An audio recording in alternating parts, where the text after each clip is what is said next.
आज थोड़ा सोचा डोमेस्टिक क्यूज पहले बात कर लेते हैं, फिर ग्लोबल पिक्चर की भी बात करेंगे, ये वॉलेटिलिटी भी समझेंगे।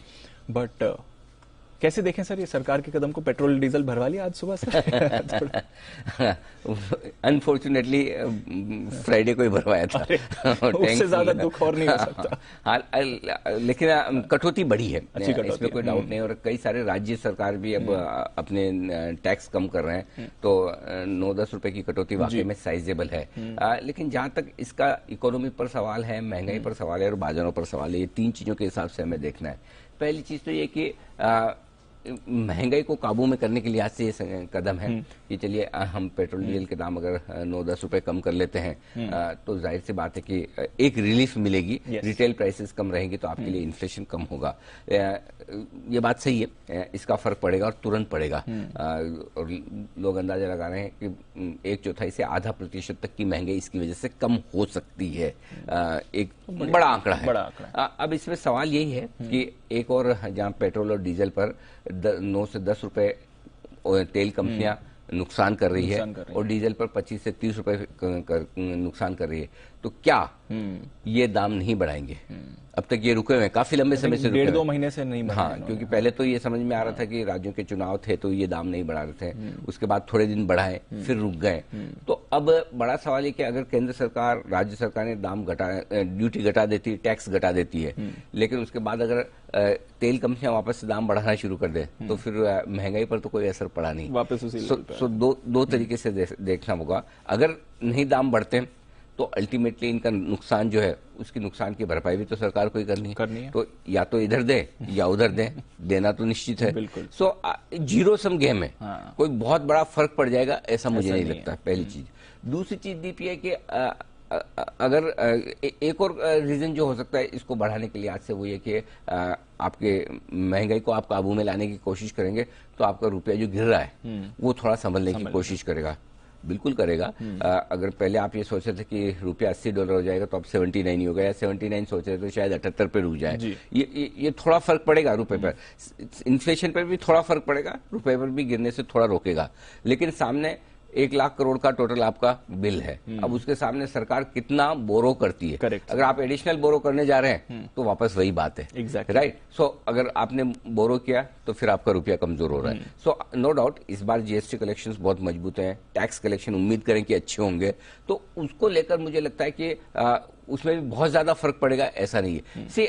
इकोनॉमी में एक ही समस्या सबसे बड़ी होती है कि कोई भी एक्शन किसी भी इकोनॉमी में लिया जाए, हर एक्शन का एक दूसरा रिएक्शन बराबर है, बिल्कुल है ना, वो तैयार है, तैयार है ही। मतलब वो कोई भी सरकार करे और कोई भी देश करे, इकोनॉमी एक्टिविटी की हर एक्शन पर एक रिएक्शन है ही। तो यहाँ पर एक्शन सही इंटेंशन से लिया गया है, रुपए को मजबूत रखना है या कमजोर होने देना है, इन्फ्लेशन को काबू में रखना है, नहीं बढ़ने देना है, उससे अचीव होगा। लेकिन पार्शियली पूरा अचीव हो जाए इसमें मुझे संदेह है, तो आने वाला वक्त बताएगा। हाँ, अगर तेल कंपनियां दाम ना बढ़ाएं तो फिर अलग बात है, लेकिन उनके नुकसान को कौन देगा? ठीक है। सो ये सारी चीजें हैं, मैथमेटिक्स है। बट हाँ, एक बार के लिए तो रिलीफ की बात है मार्केट के लिए, इकोनॉमी के लिए, कंज्यूमर के लिए कि चलो महंगाई पर लगाम तो लगेगी कम से कम। और अल्टीमेटली चलो तेल कंपनियों के नुकसान की बात अपनी जगह, लेकिन ओवरऑल इसका जो एक इफेक्ट होता है पेट्रोल और डीजल के बढ़े दामों का, वो मल्टीपल इफेक्ट जो होता है वो तो आपके लिए कम से कम थोड़ा सा फर्क पड़ ही जाता है। एब्सोल्युटली। सो कई सारे सेक्टर्स पर भी फिर इसका सेक्टर्स पे भी फर्क पड़ेगा। देखिए दीप, जैसे सबसे ज्यादा स्टील पर है, स्टील आपका सस्ता होगा, और सस्ता होने से ज्यादा स्टील एक्सपोर्ट करना महंगा हो जाएगा, है ना। लेकिन इसमें भी वही वाली चीज है दीप के, देखिए नो डाउट घरेलू इंडस्ट्री में अगर आप देखेंगे तो स्टील और सीमेंट, रियल एस्टेट, ये तीन सबसे ज्यादा बेनिफिट वाले हैं। कुछ हद तक आपके लॉजिस्टिक कंपनियां जिनके लिए सीधा सीधा petrol diesel, basically capital goods वाली, हेवी इंडस्ट्रीज वाली, जिनके लिए रॉ मटेरियल कॉस्ट काफी बढ़ रही है। और इस तिमाही के नतीजों की एक ही समस्या है, सेल्स में कहीं कोई प्रॉब्लम नहीं है, हर जगह कंपनियां मार खा रही, तो सिर्फ input cost per, raw material cost, आपका कच्चा माल की जो लागत है वो बढ़ती जा रही है, और वो मैनेज करना कंपनियों के लिए काफी भारी हो रहा है। तो स्टील के एक्सपोर्ट पे 15% ड्यूटी है, ठीक है।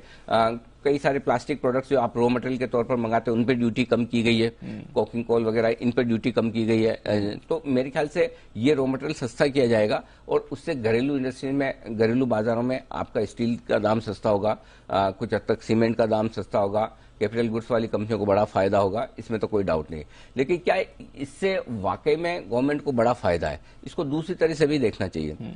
आज इस वक्त बहुत कम साल ऐसे होते हैं दीप की टीसीएस से ज्यादा मुनाफा टाटा स्टील कमाए। एब्सोल्युटली। सो अगर एक इंडस्ट्री जो बहुत तगड़ा मुनाफा कमा रही है, जो स्टील इंडस्ट्री है, उनका तो हाल खराब आज, ठीक है। तो अगर स्टील इंडस्ट्री जो बड़ा मुनाफा कमा रही है, अगर उनका मुनाफा कम होता है तो गवर्नमेंट का टैक्स कम होता है, उनका रेवेन्यू कम होता है तो अभी गवर्नमेंट का टैक्स कम होता है। बिल्कुल होता है। और बड़ी बात एक और क्या है, घरेलू मांग से ज्यादा इस वक्त एक्सपोर्ट की मांग है। इंडिया अकेला ऐसा देश है इस वक्त एक्सपोर्ट के लिहाज से, स्टील के एक्सपोर्ट के लिहाज से बहुत कॉम्पिटिटिव है।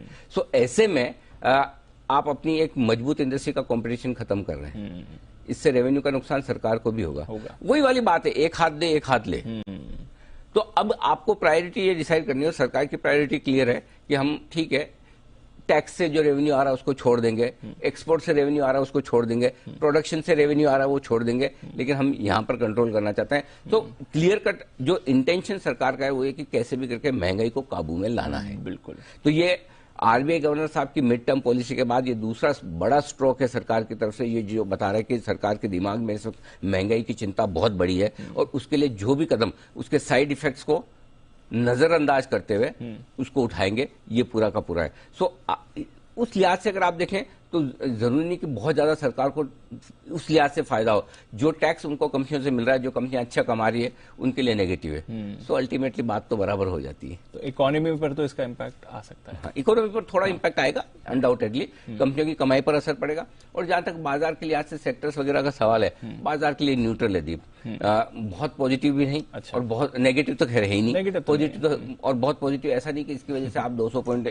निफ्टी बढ़ जाए, 200-300 ऊपर खुल जाएगा, वाह क्या बहुत बढ़िया काम हो गया, अब तो इन्फ्लेशन आपका बिल्कुल कंट्रोल में, वैसा कुछ होने वाला नहीं है। और इसीलिए आप देखिए कि एसजीएक्स निफ्टी का रिएक्शन म्यूटेड आता हुआ दिख रहा है। हाँ, जो अच्छा है वो आपके लिए बैंक्स के लिए अच्छा है, जिस पर हम पॉजिटिव हैं। जो अच्छा है वो रियल एस्टेट के लिए अच्छा है, सीमेंट के लिए अच्छा है, बिल्कुल। ये 2-3 सेक्टर ऐसे हैं जिनके लिए ठीक है, तो उनको तो फायदा होना ही होना है। जो यूजर्स हैं यूजर, और जो यूजर्स जैसे कि आपका कैपिटल गुड्स वाली कंपनियां एल&टी हो गई, भेल हो गई, इनके लिए बहुत बढ़िया है। तो इनके लिए तो बहुत अच्छा है। अब आप सोचोगे कि सब कुछ अच्छा है तो एसजीएक्स निफ्टी 12 पॉइंट नीचे क्यों? जी, एक सेक्टर ऐसा है जिस पर लगातार हम बेरिश हैं और लगातार हम करें कि इसको रखना ही नहीं है पोर्टफोलियो, और वो है मेटल्स। मेटल्स के लिए बेहद बेहद खराब, इसमें कोई डाउट नहीं। और मेटल्स स्टॉक में सब में अगर 10 से 15%, 20% के ईपीएस कट आए तो मुझे कोई आश्चर्य नहीं होगा। हाँ, और कुछ कंपनियां, मेटल कंपनियां ऐसी भी हो सकती है कि जो ऑपरेटिंग लेवल पे लॉस में भी जा सकती है, जो इतना मोटा मुनाफा कमा रही है। सो अगर आपके लिए कुछ 1-2 बैंक्स या 1-2 सेक्टर मिलकर निफ्टी को ऊपर लाने की कोशिश करें तो सामने 5 स्टॉक आपके मेटल्स भी तो है ना, तो इसलिए आपका निफ्टी बैलेंस होता हुआ दिख रहा है, राइट। आपका टाटा स्टील बढ़ नहीं सकता, और फ्राइडे को सब बढ़े हैं, तो इसलिए आपको याद होगा फ्राइडे को हम करके इन्हें बेचना ही है, उछाल में बेचना ही है। और मेटल पे हम बहुत अर्ली कॉल ले चुके थे कि एग्जिट करने वाली चीजें, और अब मेटल स्टॉक अब फिर से टच मी नॉट है। बिल्कुल। अब ये होने के बाद तो अब तो मेटल्स कंपनियों की कमाई पे ही क्वेश्चन मार्क है। एग्जैक्टली, है ना। पहले तो ये था कि ग्लोबल मूड माहौल के हिसाब से हमें मेटल्स में सावधान रहना है, अब तो कमाई पे क्वेश्चन मार्क है, तो क्या करेंगे आप? तो मेरे ख्याल से मेटल्स बिल्कुल कंप्लीट स्टे अवे। चलिए, तो मेटल्स पर तो आज नजर आपको बनानी है।